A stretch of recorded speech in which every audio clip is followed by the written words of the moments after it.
મારું નામ જ્યોતિબેન અશોકભાઈ તળપદા, હું 9મા ધોરણમાં ભણું છું, લક્ષ્મીપુરા વગડા વિસ્તારમાં. રોડનું એ જ પ્રોબ્લેમ, તે અવર જવરની, પછી કોઈ મરડ એ થઈ જાય તો એને લઈ જવાની આવવાની, પછી વાહનો, પછી સ્કૂલમાં જવાની. ઘણીવાર આ બાઇક હોય એ પણ લપસી પડે છે અને પડી જાય અને પગ હોતે ભાગી જાય. 40 વિદ્યાર્થીઓ અહીંથી ભણવા જાય છે. અહીં જવા આવવાની તકલીફ, ચાલીને, બેડામથી, કાદવથી. મારું નામ રમેશભાઈ મોહનભાઈ તળપદા, ગામ મેઘવા, લક્ષ્મીપુરા વગડો વિસ્તાર.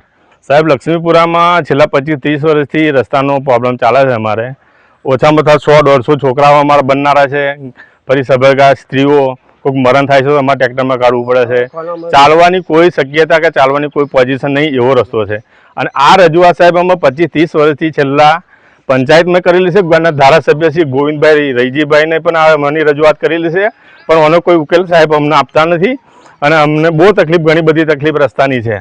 અને છેલ્લા 25 વર્ષથી અમે પંચાયતના અને ગોવિંદભાઈ રૈજીભાઈ ધારાસભ્ય અહીંના વોટ લઈ જાય છે, રસ્તાના નોમ લઈને વોટ લઈ જાય છે, અને અમારું કોઈ કામ થતું નહીં સાહેબ. હવે છેલ્લા 2-3 મહિનાથી અમને અમે એનું માંગણી કરી, એટલે અમને એવું કહેવામાં આવ્યું કે ભાઈ તમારો રસ્તો 25-30 લાખ રૂપિયાનો મંજૂર થઈ ગયો છે.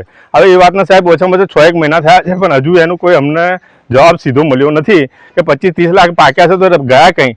એ રસ્તાનો કોઈ રસ્તો થતો નથી, કોઈ કામ થતું નથી. અને સાહેબ, અમે ગરીબ અને મજૂરી વર્ગના લોકો છીએ, અને અમે આશે મજૂરી કરીને અમે મહેનત કરીને જીવીએ છીએ.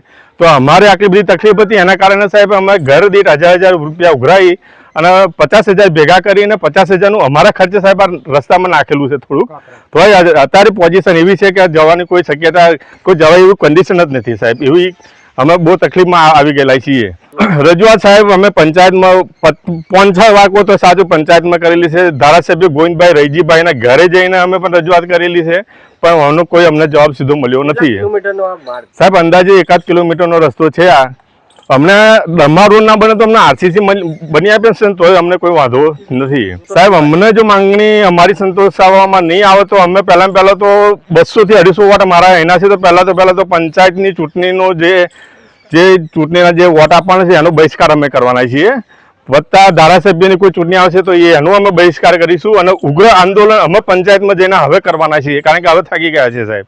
મુન્નીબેન અરવિંદભાઈ. ક્યાં રહો છો? મેઘવા તરફ, મેઘવા લક્ષ્મીપુરા બાય ભાગ. અહીં આગળ તો આ રસ્તાનું હ અમારા છોકરા આ બધા જાય હ, જવાની તકલીફ બહુ છે. ચાર લેવા જવું છે, બીજે જવું હોય, કંઈ ડિલિવરીનું હોય, કોઈ મરણ હોય, તેને બહુ તકલીફ પડે છે. શેના કારણે તકલીફ પડે છે? આ કાદવની લીધે. કેટલો કાદવ છે? 200 કાદવ પડે છે. શું કહેજો સરકારને, શું કહેશો તમે?